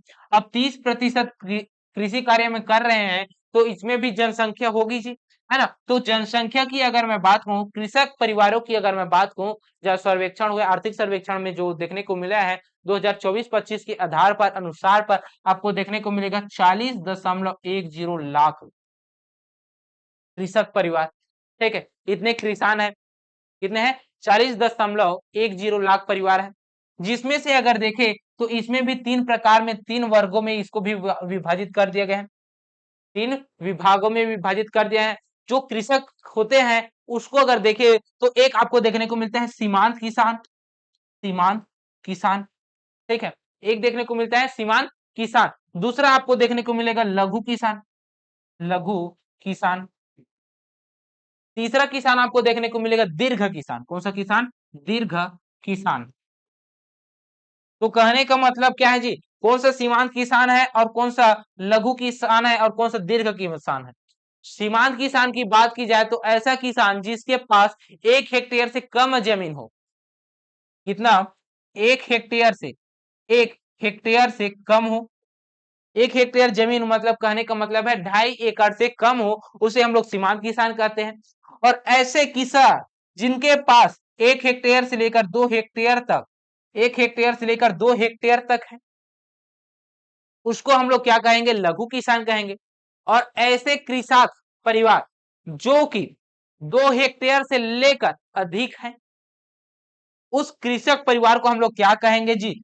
2 हेक्टेयर से अधिक है, उसको हम लोग क्या कहेंगे? उसको हम लोग दीर्घ किसान कहेंगे। ठीक, ये आपको देखने को मिलेगा जी। तो ये आपको हो गया। तो देखिए हमारे छत्तीसगढ़ में लघु किसान और सीमांत किसान, इनकी संख्या सर्वाधिक है। लगभग अगर देखें तो इनका प्रतिशत अगर में देखें तो प्रतिशत में से 80% कृषक परिवार, 80% कृषक सीमांत कृषक व लघु कृषक है। सिर्फ और सिर्फ 20% कृषक ही अगर देखें तो किसके अंतर्गत आएगा? दीर्घ किसान के अंतर्गत आएगा। मतलब यहाँ पे टुकड़ा अधिक आपको देखने को मिलेगा खेतों का। ठीक, तो ये कृषक परिवार है जी। इन कृषक परिवारों की हमें बात की जाती है। अब आगे हम लोग क्या पढ़ना है जी, तो आगे हमें पढ़ना है छत्तीसगढ़ में ये जो कृषक परिवार हैं ये क्या करेंगे, कृषि कार्य करेंगे। क्या करेंगे, कृषि कार्य करेंगे। तो कृषि कार्य जब करेंगे तो कोई क्षेत्र है उसमें बोएगा जी, है ना। तो 24-25 आर्थिक सर्वेक्षण 2024-25 के आधार पर अगर देखें तो छत्तीसगढ़ में कितना क्षेत्रफल में फसल बोया जाएगा, फसल, बोया गया फसल लिखता हूं, क्या लिखता हूं, बोया गया फसल। ठीक है, ये आर्थिक सर्वेक्षण 2024-25 के आधार पर बता रहा हूं, बोया गया क्षेत्रफल बता रहा हूं। ठीक है, तो हमारे छत्तीसगढ़ में भौगोलिक क्षेत्रफल की अगर बात की जाए तो कितना है जी, 141.27 लाख हेक्टेयर है ना। जिसमें से अगर देखे तो छत्तीसगढ़ में कितना क्षेत्रफल में बोया गया है जी, तो छत्तीसगढ़ में 55.23 लाख हेक्टेयर, कितना, 55.23 लाख हेक्टेयर इसमें क्या किया गया है, बोया गया है। इस क्षेत्र में छत्तीसगढ़ में कुल इतने क्षेत्र में क्या किया गया है, कृषि फसल उगाई जा रही है, बीज बोया गया है इतने में। और ये जो इतना फसल में बोया गया है इतने क्षेत्रफल में, इसमें दो प्रकार के क्षेत्र को गिना गया है, जिसमें से एक क्षेत्र ऐसा है जिसमें एक फसल बस उगाया गया है, जिसे हम लोग शुद्ध या निरा क्षेत्र बोलते हैं, है ना। क्या बोलेंगे, शुद्ध या शुद्ध क्षेत्र या फिर नीरा क्षेत्र, नीरा क्षेत्र। दूसरा क्षेत्र जिससे हम लोग दुफसली क्षेत्र बोलेंगे, क्या बोलेंगे, दुफसली, दुफसली बोया गया क्षेत्र, बोया गया क्षेत्र, ये नीरा क्षेत्र, है ना। ये जो नीरा क्षेत्र है ये क्या है, तो इसमें एक फसल लिया जाता है। और दुफसली की बात की जाए तो इसमें एक से अधिक फसल लिया जाता है, एक से अधिक फसल लिया जाते हैं उसे हम लोग दुफसली कहते हैं। और जिसमें एक फसल बस लिया जाता है उसे हम लोग एक फसली कहते हैं जी। ठीक है, तो छत्तीसगढ़ में ऐसे कितने हेक्टेयर हैं जिसमें से एक फसल लिया गया है, तो सर्वाधिक यही पास लिया जाता है, जिसमें से 46.16 लाख, 16 लाख हेक्टेयर, हेक्टेयर क्या किया गया है, फसल क्षेत्र बोया गया है, एक ही फसल बोया गया है। और ऐसे फसल जिसमें दो बार फसल लिया गया है या उससे भी अधिक बार लिया है, वैसे अगर क्षेत्र को देखें तो इसमें आपको देखने को मिलेगा 9.07 लाख हेक्टेयर। इसमें दो से अधिक बार फसल उगाई गई है, इतने क्षेत्र है, कौन सा, 9.07 लाख, जिसे ही हम लोग जोड़कर बोलते हैं कितना, 55.23 लाख हेक्टेयर कहते हैं। ठीक, ये आपको देखने को मिलेगा छत्तीसगढ़ में फसल जो बोया गया क्षेत्र है वो। ठीक, ये जो क्षेत्र में बोया गया है ये 33 जिलों के आधार पर अगर देखे तो इसमें से सर्वाधिक क्षेत्र कहां पे बोया गया है और निम्नतम क्षेत्र कहां पे बोया गया है, जिसमें से देखे तो ये आपको देखने को मिलेगा जी। ओवरव्यू तरीके से अगर देखे तो सर्वाधिक क्षेत्र कहां पे बोया गया है, सर्वाधिक, सर्वाधिक किस क्षेत्र में बोया गया है, और न्यूनतम, न्यूनतम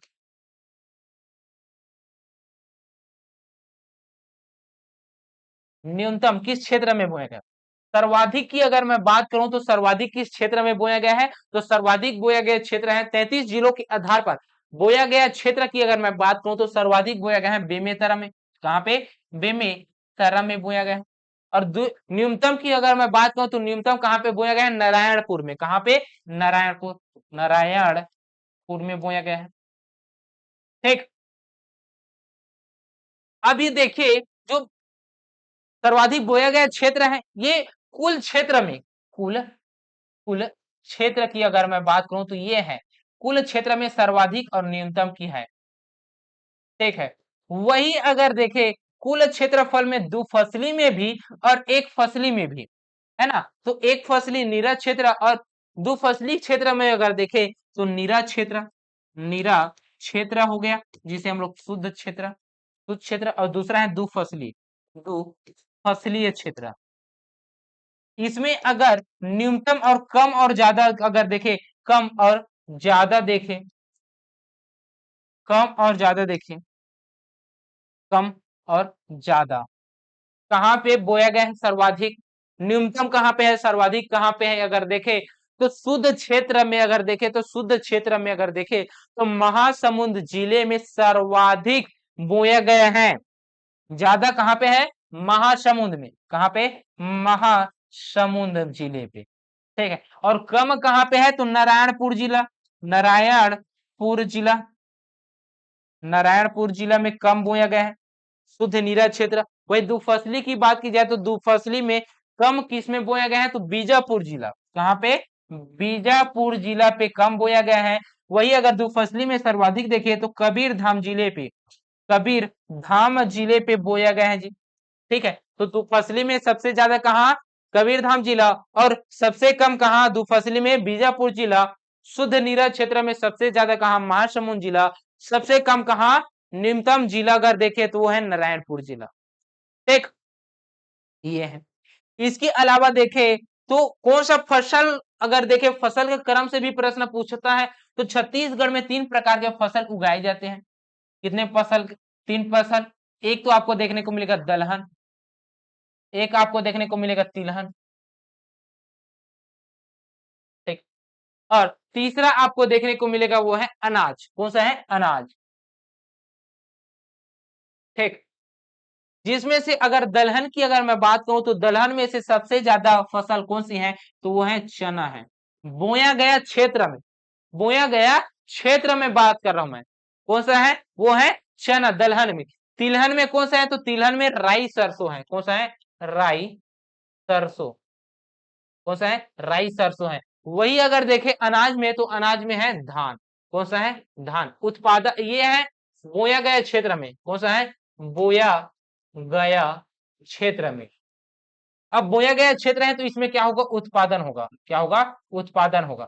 तो उत्पादन में अगर देखे तो उत्पादन में कौन सर्वाधिक रहेगा जी, तो उत्पादन में आपको देखने को मिलेगा दलहन में चना ही देखने को मिलेगा। कौन सा, चना। तिलहन में अगर बात की जाए तो तिलहन में आपको देखने को मिल जाएगा, यहाँ पे परिवर्तित हो जाएगा, कौन आ जाएगा, मूंगफली, मूंगफली आ जाएगा। कौन आएगा, मूंगफली। तिलहन के जगह में मूंगफली। बोया गया क्षेत्र में राई सरसों है लेकिन उत्पादन होगा मूंगफली, ठीक। धान तो होगा ही होगा, ये ज्यादा है। एक ही परिवर्तन आपको याद रखना है, बोया गया क्षेत्रफल और उत्पादन क्षेत्र में राई सरसों के स्थान पर आएगा कौन सा, वो आएगा मूंगफली, ठीक है। इसके अलावा अगर देखे प्रमुख बोया गया क्षेत्रफल में अगर देखे तो प्रमुख फसल अगर देखे तो प्रमुख फसल के अंतर्गत तीनों को मिलाकर अगर देखे तो इसके अंतर्गत पहला आएगा कौन, बोया गया क्षेत्र में धान आएगा। और धान के बाद कौन सा है, तो धान के बाद जो अगला रहेगा वो कौन सा रहेगा, वो आपको देखने को मिलेगा चना। और चना के बाद कौन सा है जी, तो चना के, धान हो गया, चना हो गया, चना के बाद आपको देखने को मिलेगा लाख, जिसे हम लोग तिवड़ा कहते हैं, क्या है, लाख। और लाख के बाद जो आगे आएगा वो है कौन सा, वो आपको देखने को मिलेगा गेहूं। कौन सा है, गेहूं, गेहूं। गेहूं के बाद आगे है मक्का। ये बोया गया क्षेत्र है, ये क्या है, बोया गया क्षेत्र, बोया गया क्षेत्र है।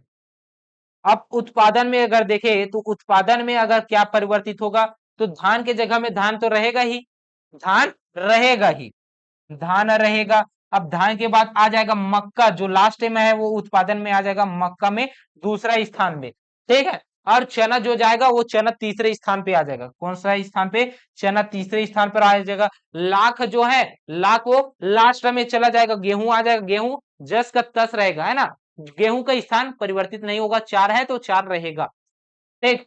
गेहूं है और गेहूं के बाद आ जाएगा लाख आ जाएगा, तिवड़ा, ये आ जाएगा, ठीक है। तो ये उत्पादन भी हो गया और बोया गया क्षेत्र भी होगा, इसके अंतर्गत अगर देखने को मिलेगा जी, ठीक है। ये है, ये जो फसल है इनको उपयोग के आधार पर, जलवायु के आधार पर इनका वर्गीकरण किया गया है। उपयोग के आधार पर, जलवायु के आधार पर इनका वर्गीकरण किया गया है ना। तो क्या करते हैं, फसलों का वर्गीकरण, फसलों का वर्गीकरण, फसलों की वर्गीकरण की बात की जाए तो फसल को 2 प्रकार में बांटा गया है। एक तो आपको देखने को मिलेगा उपयोग के आधार पर, उपयोग के आधार पर। दूसरा आपको देखने को मिलेगा जलवायु के आधार पर, जलवायु के आधार पर, ठीक है, एक आपको उपयोग के आधार पर, दूसरा देखने को मिलेगा जलवायु के आधार पर।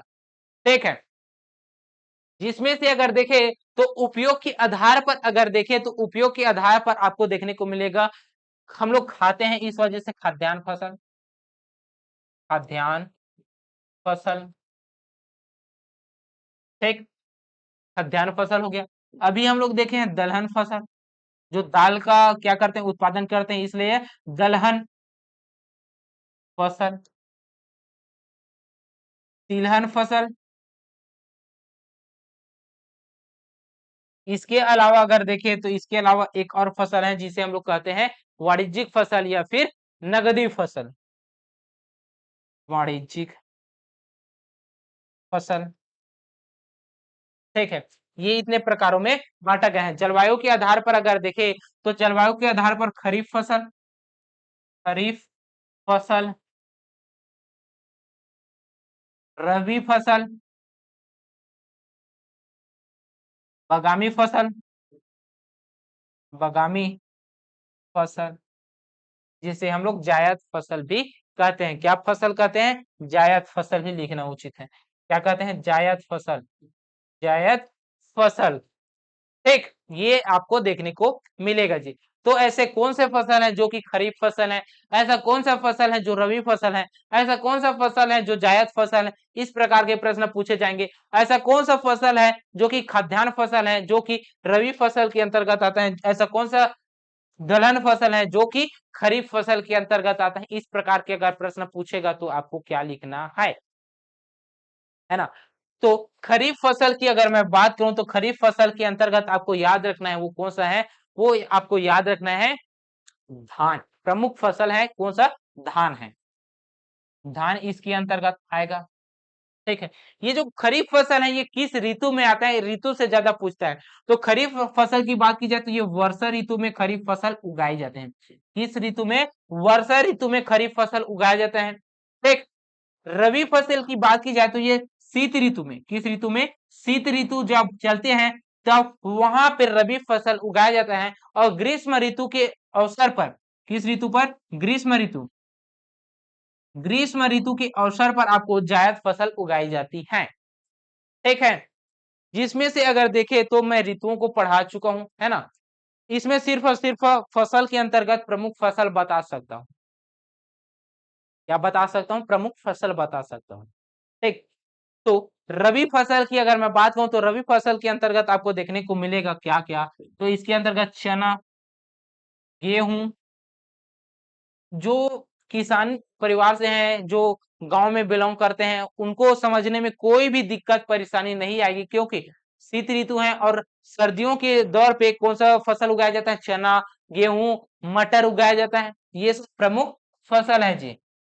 ठीक है, वही जायद फसल की बात की जाए तो जायद गर्मी के समय में किया जाता है, जिसमें से अगर देखें तो यहाँ पे तरबूज, तरबूज देखने को मिलेगा, खरबूज, ककड़ी, ये सब किसके अंतर्गत आएंगे? जायद फसल के अंतर्गत आएगा। ठीक, वही अगर उपयोग के आधार पर खाद्यान्न फसल की बात की जाए तो खाद्यान्न फसल के अंतर्गत भी आपको बहुत सारे फसल देखने को मिलेगा जी। बहुत सारे फसल देखने को मिलेगा, जिसमें से आपको खरीफ फसल भी देखने को मिलेगा, रबी फसल भी देखने को मिलेगा, है ना। तो चलिए खाद्यान्न फसल की बात करते हैं, किसकी? खाद्यान्न फसल की बात करते हैं। और खाद्यान्न फसल के अंतर्गत कौन सा फसल देखेंगे? खाद्यान्न फसल, खाद्यान्न फसल के अंतर्गत कौन कौन सा फसल देखेंगे? रखा थोड़े हूँ इसको, खाद्यान्न फसल। समय बच जाएगा ना जी इसके चक्कर, नहीं, नहीं रख पाया हूँ। चलिए तो फिर खाद्यान्न फसल की बात की जाए तो खाद्यान्न फसल के अंतर्गत आपको दो फसल देखने को मिलेगा, जिसमें से आपको रबी फसल और दूसरा देखने को मिलेगा खरीफ, खरीफ फसल। कौन सा? एक आपको देखने को मिलेगा रबी फसल, दूसरा देखने को मिलेगा खरीफ फसल। रबी फसल के अंतर्गत आपको याद रखना है गेहूं, चना, कौन कौन सा? गेहूं और चना याद रखना है। वही खाद्यान्न फसल के अंतर्गत खरीफ फसल की बात की जाए तो इसके अंतर्गत आपको देखने को मिलेगा धान, जवार, जो मोटे अनाज के अंतर्गत आएंगे बाजरा, कोदो, कुटकी, रागी, मक्का, ये सब उन्हीं के ही अंतर्गत आएंगे खाद्यान्न फसल के अंतर्गत। खरीफ फसल लिखने की आवश्यकता है, मोटे अनाज जवार, कोदो, कुटकी, रागी, मक्का, ये सब आप लोग उसको अंतर्गत लिख लीजिएगा। अब आगे आते हैं, कौन सा फसल देखते हैं, तो अगला फसल है दलहन। दलहन फसल, दलहन फसल की अगर मैं बात करूं तो दलहन फसल के अंतर्गत आपको देखने को क्या क्या मिलेगा, तो दलहन फसल के अंतर्गत आपको रबी फसल और खरीफ फसल, खरीफ फसल दोनों देखने को मिलेगा। जिसमें से दलहन फसल के अंतर्गत रबी फसल की अगर मैं बात करूं तो इसके अंतर्गत आपको देखने को मिलेगा क्या क्या, तो चना देखने को मिलेगा, मटर देखने को मिलेगा, तिवड़ा देखने को मिलेगा। कौन कौन सा, चना, चना, तिवड़ा, मटर, ये सब आपको देखने को मिलेगा। खरीफ फसल की बात की जाए जो कि दलहन है, उसकी अगर मैं बात करूं तो उसके अंतर्गत आपको उड़द देखने को मिलेगा, क्या, उड़द, मूंग, उड़द, मूंग, ये सब आपको देखने को मिलेगा। इसके अलावा अरहर, राहेर, अरहर, ये आपको देखने को मिलेगा दलहन फसल के अंतर्गत खरीफ फसल। ठीक है, गर्मी सर्दी यही तो देख रहे हैं ना। ठीक है जी, वर्षा ऋतु और शीत ऋतु की बात हो रही है। तो अगली बात करते हैं तिलहन फसल। तिलहन फसल, तिलहन फसल की अगर मैं बात करूं तो तिलहन फसल को भी दो भागों में बांटते हैं। एक तो है रबी फसल, दूसरा है दूसरा है खरीफ फसल। ऐसा कौन सा फसल है जो तिलहन फसल रबी फसल के अंतर्गत आता है, वो कौन सा है जी, सरसों है, क्या है, सरसों, सूरजमुखी, सूरजमुखी, अलसी, अलसी, ये सब किसके अंतर्गत आएगा, रबी फसल के अंतर्गत आएगा, जिससे तेल निकाला जाता है। ठीक, अब वही बात की जाए खरीफ फसल की जिससे तेल निकाला जाता है, उसके अंतर्गत आपको याद रखना है तिल, तिल याद रखना है, सोयाबीन, सोयाबीन याद रखना है। ठीक, इसके अलावा मूंगफली, कौन सा, मूंगफली, मूंगफली, ये याद रखिएगा। ठीक, इसके अलावा अगर देखें तो एक बच गए जो जायद फसल है, कौन सा है, जायद, जायद फसल है, जिसे हम लोग क्या कहते हैं, जिसे हम लोग वाणिज्यिक फसल कहते हैं। ये भी आपको देखने को मिलेगा खरीफ के अंतर्गत और रबी के अंतर्गत, रबी फसल और दूसरा देखने को मिलेगा खरीफ फसल, खरीफ फसल। ठीक है, तो रबी फसल के अंतर्गत अगर देखें तो इसके अंतर्गत आपको देखने को मिलेगा तरबूज, ककड़ी, खरबूज, ये देखने को मिलेगा, ककड़ी, तरबूज, खरी, खरबूज। ठीक है, खरीफ फसल की बात की जाए जो कि वाणिज्यिक फसल है, इसके अंतर्गत अगर देखें तो ये आपको देखने को मिलेगा जूट, वाणिज्यिक फसल, जूट, कपास, गन्ना, ये सब क्या है, ये है नगदी फसल। ये क्या है, नगदी फसल, जिसे वाणिज्यिक फसल कहते हैं जी। ठीक, ये आपको देखने को मिलेगा। ठीक, ये हो गया साथी। अब आगे आते हैं और क्या देखते हैं, अभी जो आर्थिक सर्वेक्षण के अनुसार अगर देखें तो इनका फसल क्षेत्र में सकल घरेलू उत्पाद में योगदान देखते हैं।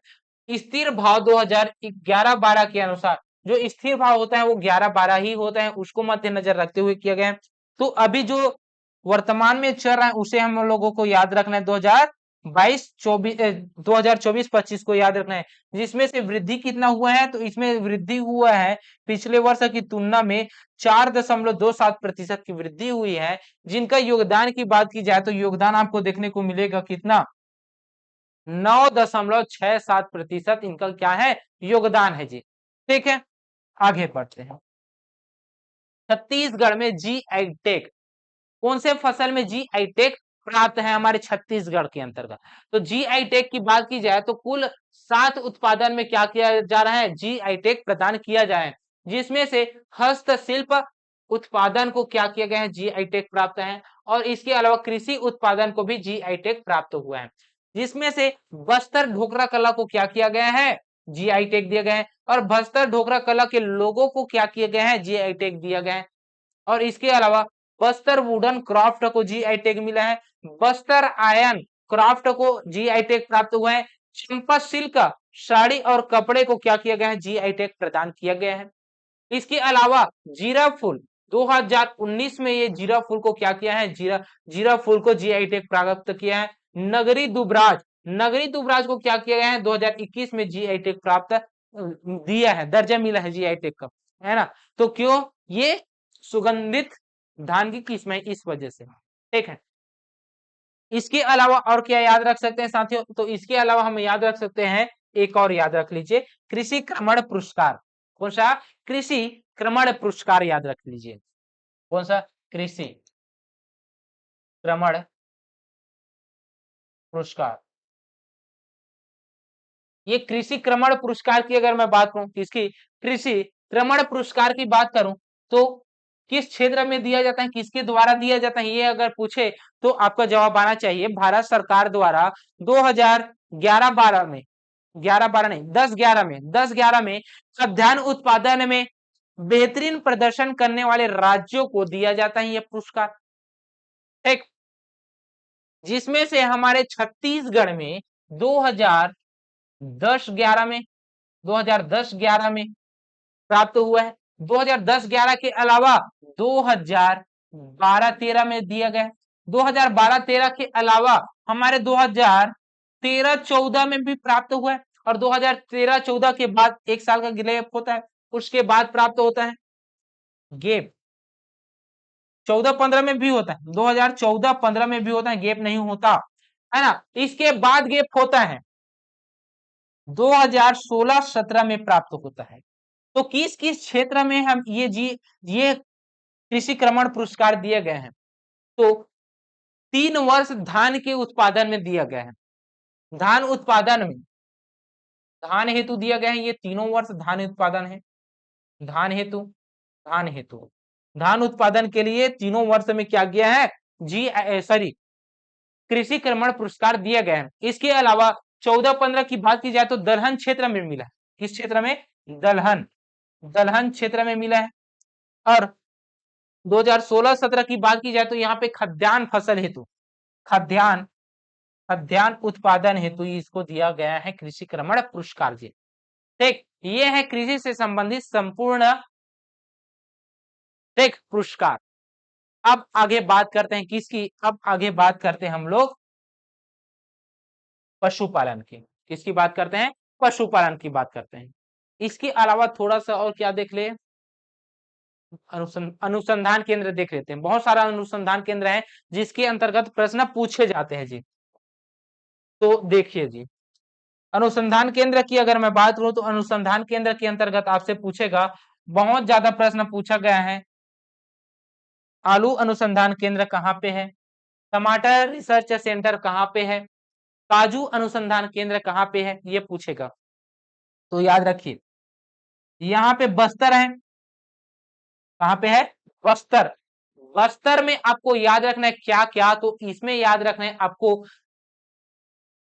2-3 याद रखना है, 2-3 अनुसंधान याद रखना है। एक अनुसंधान आपको याद रखना है काजू, काजू अनुसंधान केंद्र, काजू अनुसंधान केंद्र कहाँ पे है, बस्तर में है। इसके अलावा पूछेगा कोसा, कोसा अनुसंधान केंद्र कहाँ पे स्थित है, तो वो है बस्तर। इसके अलावा पूछेगा एशिया का, एशिया का, एशिया का सबसे बड़ा इमली मंडी पूछेगा, तो वो है जगदलपुर। एशिया का सबसे सबसे बड़ा इमली मंडी, इमली मंडी कहाँ पे है, जगदलपुर। तो 3 शब्द किससे संबंधित है, जगदलपुर से, जगदलपुर से। ठीक है, कोसा अनुसंधान केंद्र, काजू अनुसंधान केंद्र और एशिया का सबसे बड़ा इमली मंडी, किसे याद रखना है, जगदलपुर, बस्तर जिला को याद रखना है। ठीक, ये हो गया। इसके अलावा आपको याद रखना है रायपुर, रायपुर में आपको याद होना है लाभांडी, क्या याद होना चाहिए, लाभांडी है। अब ये जो लाभांडी है इसमें क्या है, चावल चावल अनुसंधान केंद्र है, चावल अनुसंधान केंद्र है। कहाँ पे है केंद्र? लाभांडी पे है, लाभांडी पे है ना। लाभांडी कहाँ पे है? रायपुर में स्थित है जी। ठीक है। इसके अलावा रायपुर में आपको याद रखना है कृषि अनुसंधान केंद्र, कृषि अनुसंधान अनुसंधान केंद्र। ये कहाँ पे है? तो ये है रायपुर में। कहाँ पे है? रायपुर में है। तो रायपुर में आपको दो याद रखना है, एक कृषि अनुसंधान केंद्र, दूसरा आपको याद रखना है वो है चावल अनुसंधान केंद्र। कहाँ पे है? लाभांडी में है जी। ठीक। इसके अलावा आपको याद रखना है टेमेटो रिसर्च सेंटर। कौन सा? Tomato research centre. और ये जो टेमेटो रिसर्च सेंटर है ये कहाँ पे है? तो ये आपको देखने को मिलेगा मैन पार्क में। कहाँ पे? मैन पार्क में। टेमेटो रिसर्च रिसर्च सेंटर ये कहाँ पे है? मैन पार्ट में। कहाँ पे? मैन पार्ट में है जी, है ना। ये आपको देखने को, लेकिन याद रखिए टमाटर की जो राजधानी कहे जाएगा वो जशपुर के लुडेंग को कहा जाएगा। किसे? जशपुर के लुडेंग को, लुडेंग को टमाटर की राजधानी कहा जाएगा। राजधानी कहते हैं जी, टमाटर की राजधानी लुडेंग को कहते हैं, जशपुर को। और जशपुर में एक और याद रख लीजिए, जशपुर में एक और याद रख लीजिए, चाय, चाय का संवर्धन, संवर्धन ये किया जाता है कहाँ पे? जशपुर में। चाय का संवर्धन कहाँ पे स्थित है? जशपुर में स्थित है। ठीक, इतना आपको याद रख लीजिएगा। इसके अलावा आपको याद रखना है एशिया का, क्या याद रखना है? किसान शॉपिंग मॉल। क्या याद रखना है? किसान शॉपिंग मॉल याद रखना है। ठीक है, कहाँ पे है? राजनांदगांव पे। किसान शॉपिंग शॉपिंग मॉल, ये जो किसान शॉपिंग मॉल है ये कहाँ पे है? राजनांदगांव पे है। कहाँ पे है? राजनांदगांव। ठीक, कहाँ पे? राजनांदगांव पे है। इसके अलावा महासमुंद में प्रस्तावित है जी किसान शॉपिंग मॉल। ठीक है, ये आपको याद होना चाहिए, कृषि अनुसंधान से संबंधित। ठीक है जी, इतना आपको पता होना चाहिए। अब आते हैं पशुपालन में। पशुपालन की बात की जाए तो छत्तीसगढ़ में पशुपालन बहुत ही अच्छे तरीके के साथ किया जा रहा है। एक महत्वपूर्ण गतिविधि यहाँ पे किया जा रहा है जी, जिसमें से एक महत्वपूर्ण गतिविधि कहने का मतलब है ये जो पशु होते हैं इनसे प्रोटीन प्राप्त होता है जी। पशु उत्पादन इस वजह से करते हैं कि यहाँ पे प्रोटीन का स्रोत प्राप्त हो जाता है, जिसमें से हमको खाद्यान्न वस्तु प्राप्त हो जाते हैं, दही दूध ये प्राप्त हो जाता है, इससे इनसे ही हमें प्रोटीन प्राप्त होता है ना। तो इसके लिए छत्तीसगढ़ सरकार द्वारा पशुपालन को विकास करने के लिए छत्तीसगढ़ में प्रमुख संस्थान चलाए जा रहे हैं।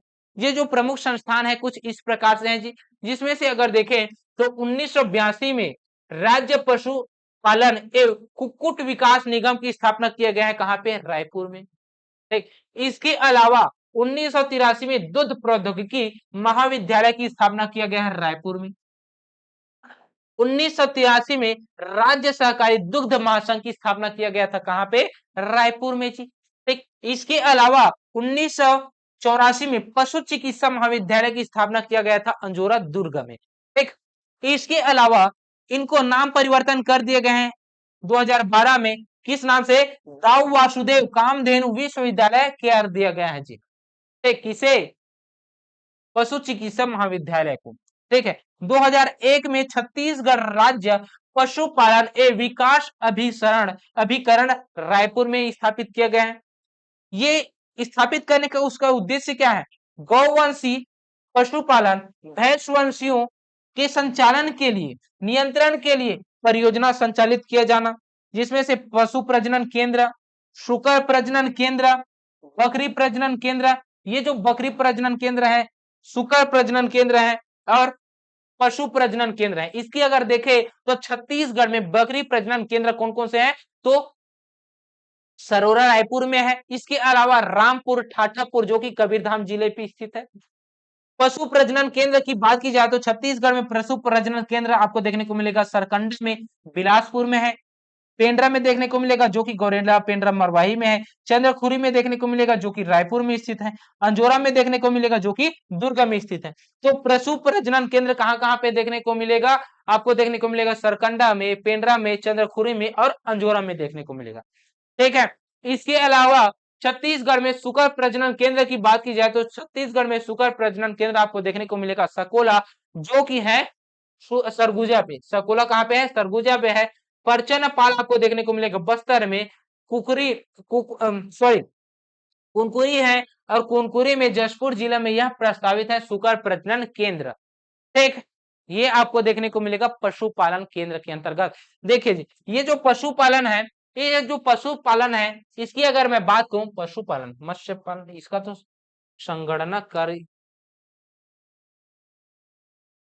ये ये है पशुधन विकास।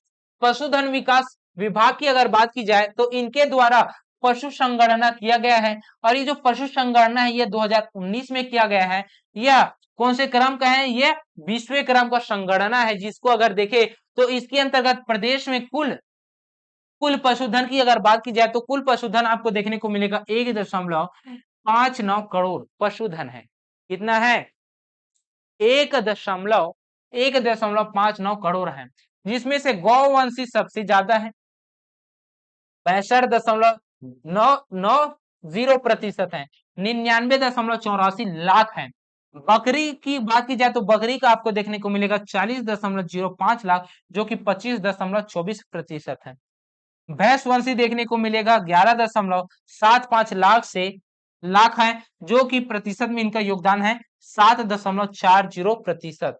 शुकर की अगर मैं बात करूं, शुकर वंशी की, तो इनका आप अगर देखें तो इनका जनसंख्या देखने को मिलेगा 5.27 लाख, जिनकी प्रतिशत आपको देखने को मिलेगा 3.33%। ठीक है, ये पशुधन वंशियों का क्या है? क्रम है, जिसमें से गौवंशी सर्वाधिक हैं, बकरी वंशी हैं, भैंस वंशी हैं, उसके बाद शुकर वंशी हैं। ठीक, इसके अलावा आते हैं मत्स्य पालन। किसमें आते हैं? मत्स्य पालन। छत्तीसगढ़ में मत्स्य पालन की अगर बात की जाए, मत्स्य संसाधन की बात की जाए, तो राज्य में कुल कितने जल क्षेत्र है? तो राज्य में कुल जल क्षेत्र की बात की जाए तो 2.027 लाख हेक्टेयर है, जिसमें से 1.97 लाख हेक्टेयर में क्या किया है? मछली उत्पादन कर रहे हैं उस जल क्षेत्र में। मतलब कुल जल क्षेत्र है, इस कुल जल क्षेत्र में 97.24% में क्या किया जा रहा है? मछली जल क्षेत्र उत्पादन किया जा रहा है। ठीक है, तो देश में मछली उत्पादन में कौन सा स्थान है? तो देश में मछली उत्पादन में 8वां स्थान है। देश में मछली बीज उत्पादन में कौन सा स्थान है? तो मछली बीज उत्पादन में 6वां स्थान है। मत्स्य सहकारी समिति कितनी है? तो 1645 है। कितना है? 1645 है, जिसमें सदस्यों की संख्या कितनी है? तो 55,684 है सदस्यों की संख्या। राज्य स्तरीय मत्स्य उत्पादन केंद्र कहाँ पे स्थापित है? तो ये तेली बांधा रायपुर में स्थापित है। इसके अलावा मत्स्य पालन के क्षेत्र में राज्य सरकार द्वारा बिलासा बाई केवटिन सम्मान दिया जाता है, प्रदान किया जाता है। किस क्षेत्र में? मछली उत्पादन क्षेत्र में, मत्स्य उत्पादन क्षेत्र में दिया जाता है। ठीक है, इसके अलावा और क्या बात करते हैं? इसके अलावा अगर बात करें तो इसके अलावा हमें देखने को मिलेगा एक और लास्ट में उद्यान की फसल। उद्यान की फसल की अगर बात की जाए तो उद्यान की फसल के अंतर्गत आपको बहुत सारे प्रश्न पूछते हैं, जिसमें क्या पूछे जाते हैं? कौन सा क्षेत्र सबसे अधिक है? क्रम में जमाने के लिए बोल देते हैं, जिसमें से सब्जी उद्यान की फसल में आधार पर हेक्टेयर में अगर देखें तो यहाँ पे आपको देखने को मिलेगा क्या? सब्जी उत्पादन में देखने को मिल रहा है ना। ये बोया गया क्षेत्र है, बोया गया क्षेत्र में सबसे ज्यादा क्षेत्र में कौन बोया गया है? सब्जी है, उसके बाद फसल है, उसके बाद मसाला है, पुष्प है, औषधि सुगंधित फल है। ठीक है, इसके अलावा देखें तो इसमें उत्पादन में अगर देखें तो उत्पादन में सब्जी है, फल है, मसाला है, पुष्प है, औषधि है, औषधि है, सुगंधित फसल है। ठीक है, ये है उत्पादन में। ठीक है जी, ये आपको देखने को मिलेगा। ये 2 बार हो गया है। ठीक है, उत्पादन में हो गया 2 बार, तो ये आपको याद रखना है जी। उत्पादन में अगर देखें तो उत्पादन में मसाला आ जाएगा, लास्ट में औषधि और सुगंधित फसल आ जाएगा तीसरे स्थान में, चौथे स्थान में आ जाएगा। फसल तीसरे में है और पुष्प है, उसके बाद सब्जी है। उत्पादन में बोया गया क्षेत्र में ये सेम टू सेम रहेगा, ठीक है। टन में उत्पादन ये टर्म में है देखने को, ये तो उद्यान की फसलों का उत्पादन के आधार पर क्रम, ठीक है। फसल में उत्पादन के आधार पर है, उद्यान की फसल के रकबा के आधार पर है, ये उत्पादन के आधार पर है, ये रकबा के आधार पर है, और ये उद्यान की फसलों की उत्पादन के आधार पर क्रम है, ठीक। ये आपको याद रखना है। इसके अलावा फल सब्जी मंडी कहाँ पे है, तो छत्तीसगढ़ में कुल 6 फल सब्जी मंडी है स्थापित है, जिसमें से रायपुर, बिलासपुर, दुर्ग, रायगढ़ और राजनांदगांव और पखांजूर में आपको देखने को मिलेगा, ठीक है। तो ये हो गया छत्तीसगढ़ की जलवायु और छत्तीसगढ़ की कृषि। और छत्तीसगढ़ की कृषि के अंतर्गत हम लोग पढ़ चुके हैं, छत्तीसगढ़ में कृषि के अंतर्गत फसल, पशुपालन, मत्स्य पालन और उद्यानिकी सभी को हम लोग कवर कर चुके हैं जी। तो आपको यह क्लास कैसा लगा कमेंट करके बताएंगे। अगर आपको यह क्लास अगर हेल्प मिला होगा, याद आया होगा, रिवीजन हुआ होगा, तो वीडियो को लाइक कीजिएगा और अपने दोस्तों के पास शेयर कीजिएगा, ठीक है। तो चलिए मिलते हैं नेक्स्ट क्लास में, तब तक के लिए जय हिंद, जय भारत, जय छत्तीसगढ़।